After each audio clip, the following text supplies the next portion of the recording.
Afternoon, kids. I hope you're all ready to enjoy your summer now that school's out for the year. But we'll continue with our stories. And today we're going to read about Bambi, the light up night. The golden sun dipped behind the trees, bathing the forest in beautiful twilight. It was time for the animals to go to bed. In the thicket, the little quails scurried one by one into their nest. The mice cuddled together in the thistles. Thumper and the other bunnies splashed each other as they washed up before bed. Bambi smiled as he curled up next to his mother. One animal wasn't getting ready for bed, though. In the trees, Friend Owl was just beginning to wake up. He slept all through the day while the other animals were awake. At night, when the moon rose into the sky, so did the wise old owl. Friend Owl poked his head out of the hollow tree. "Friend Owl, tell us a bedtime story," Thumper hollered. He was so excited that his foot went thump, thump, thump. "Remember your manners," his mother said. "Sorry," Thumper said. "Tell us a story, please." "Not tonight," Friend Owl said. "The shooting stars will be soon put on a show, and I don't want to miss it." Bambi's ears perked up. What was a shooting star? He wasn't sure, but he wanted to find out, and Bambi wasn't the only one. "I want to see the shooting stars too," Thumper cried.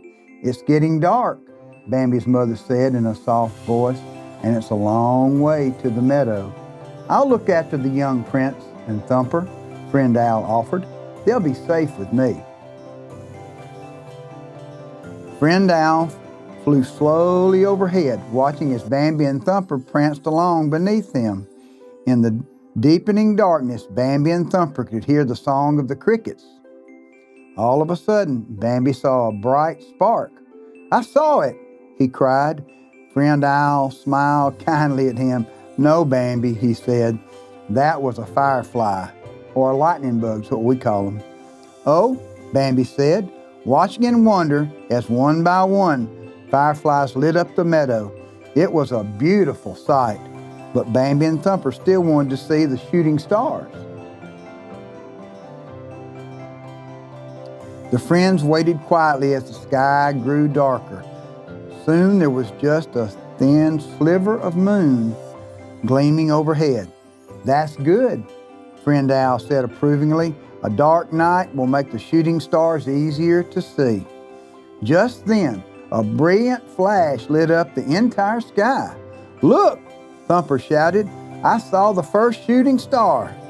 But before anyone could respond, a rumble of thunder rolled across the meadow. Thumper hadn't seen a shooting star after all. It was a bolt of lightning. Bambi, Thumper, and Friend Owl scurried back to the forest as raindrops pelted the meadow. Thick clouds billowed across the sky, blocking the moon and stars. The friends huddled under the canopy of trees, waiting for the storm to pass. Bambi sighed. With so many clouds covering the sky, how would he ever see a shooting star? "I guess we'd better go home," Bambi said sadly. Thumper was too disappointed to even thump his foot. Now, not so fast, little ones," Friend Owl said reassuringly. "Summer storms blow over before you know it. Be patient.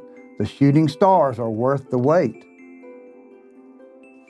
After a while, the steady drumming of the rain began to slow. A cool breeze ruffled the leaves and blew the clouds from the sky. "Is it over?" Bambi asked. "Can we see shooting stars now?" "Let's find out," replied Friend Owl. At the edge of the meadow, Bambi, Thumper, and Friend Owl saw that the fireflies had stopped flashing and the lightning was over. The night sky was clear but still. Then it happened. A spark of light high above them. It plunged toward the ground, leaving a shining white streak behind it. Bambi gasped in surprise. "Was that it?" he asked. "A real shooting star?" "That's right, young prince," Friend Owl hooted happily. Soon after, shooting stars zoomed overhead, and another and another.